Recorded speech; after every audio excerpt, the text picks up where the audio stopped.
fiquei pensando se eu te faria essa pergunta que eu vou fazer, mas na prosa prévia eu percebi que você até gostou que eu a fizesse, então eu vou colocar. Eu tenho lido muitos artigos onde cientistas ou não, pesquisadores ou não, afirmam, isso é uma linha, afirmam categoricamente que a experiência de quase morte é uma projeção das próprias crenças de cada um.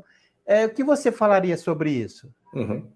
É uma afirmação não baseada em nenhum estudo científico relevante. E é uma afirmação que contraria as evidências apresentadas por esse tipo de fenômeno. Quando a gente coleta os melhores estudos científicos do mundo, publicados nas melhores revistas, sobre a experiência de quase morte, a gente vê que ela é cercada de características, ou apresenta certas características que tornam impossível que ela seja explicada ou reduzida a uma mera crença, ou imaginação, ou projeção da fantasia da pessoa, né? Se fosse assim, na verdade, nós não teríamos um boom de pesquisa científica e filosófica também sobre as experiências de quase morte. É um dos fenômenos mais estudados da mente atualmente, que vem aceleradamente ganhando espaço em revistas científicas de alto impacto, em publicações tradicionalíssimas, como as da editora Blackwell, uma das mais importantes editoras acadêmicas do mundo, acabou de publicar o Blackwell Companion to Dualism, né? Um manual geral sobre a diferença entre mente e cérebro, entre alma e cérebro, né? Se a gente quiser usar assim. E aí uma série de filósofos, neurocientistas vão discutir qual é o status atual dessa questão, né? E praticamente todos os especialistas mundiais no assunto concordam que a coisa mais impactante, a novidade mais impactante nesse assunto são as experiências de quase morte e o poder dessa evidência científica da experiência de quase morte em confrontar ou causar dificuldades para uma visão materialista. Não por acaso, muitas dessas reações assim em jornais e revistas, né, em revistas científicas é mais difícil de aparecer, elas têm um caráter defensivo, né? São pessoas que defendem uma perspectiva, uma visão de mundo materialista e que geralmente desqualificam a experiência quase morte como uma estratégia para, de certa maneira, validar uma visão da ciência como sendo materialista, né? Nossa pesquisa, de certa maneira, evidencia isso, né? Fala de algumas falácias e pressuposições assim, que não podem ser feitas, não podem ser lançadas numa pesquisa científica de fato, porque a ciência não é materialista nem espiritualista, ela não pode tender para uma questão que é filosófica, para uma resposta filosófica. Materialismo e espiritualismo são posições filosóficas, são conjuntos de convicções e crenças que interpretam os dados da ciência. Então, a ciência ignora se a pessoa gosta ou não, se ela tem, na visão de mundo dela, o espírito é impossível, porque tudo é matéria, ou então se ela acha que tem espírito, que o espírito é a justificação para tudo, né? Isso é irrelevante quando a gente vai analisar a evidência. O que é que está acontecendo? Humberto, nós estamos falando então que esse livro ele traz um necessário distanciamento, um necessário estranhamento em relação aos objetos das pesquisas que foram estudados no livro, é isso? Há ali o necessário estranhamento. Eu vou dividir essa pergunta em três partes. Se há esse devido estranhamento, me parece que é o que você está colocando, e eu queria saber como é que a comunidade científica lá nos Estados Unidos, não sei se o livro circulou na Europa, reagiu ao livro, e como se houve algum ateu que tenha dado um retorno para vocês. Sim.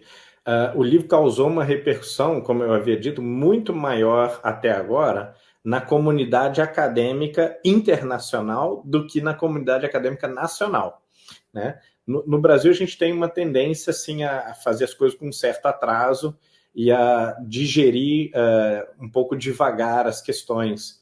Então, eu imagino que, ao passo que no exterior as reações foram muito imediatas, as pessoas elas liam o livro, elas paravam, elas escreviam uma resenha, já mandavam imediatamente para uma revista científica, e muitas vezes a gente ficou sabendo que a pessoa que escreveu a resenha, ela mandava o livro para outras pessoas, ou dizia, fulano, compre esse livro, leia esse livro, veja o que você acha.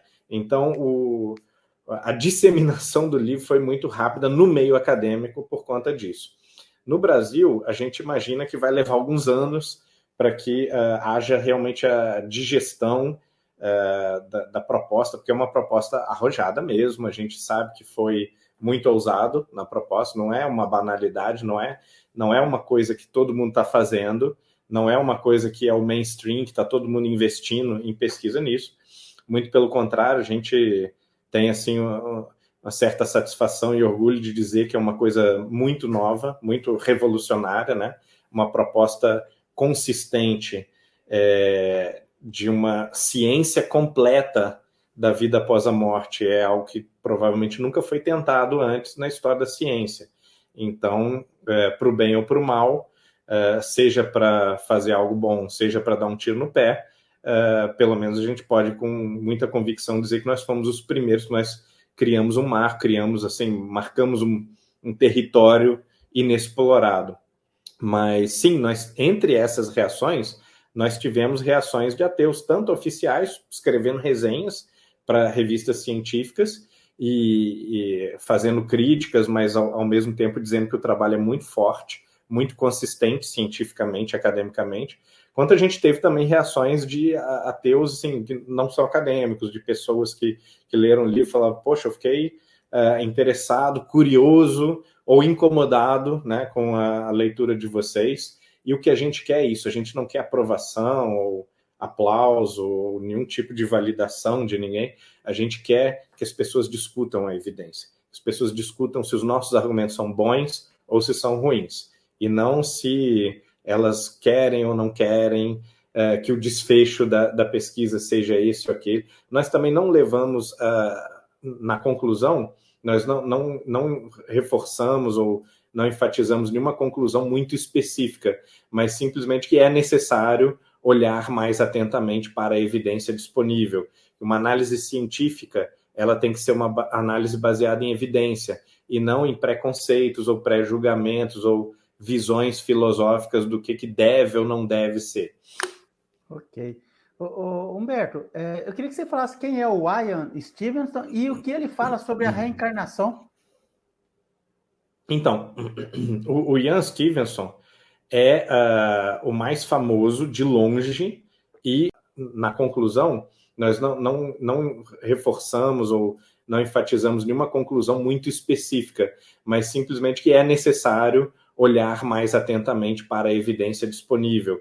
Uma análise científica, ela tem que ser uma análise baseada em evidência, e não em preconceitos ou pré-julgamentos ou visões filosóficas do que deve ou não deve ser.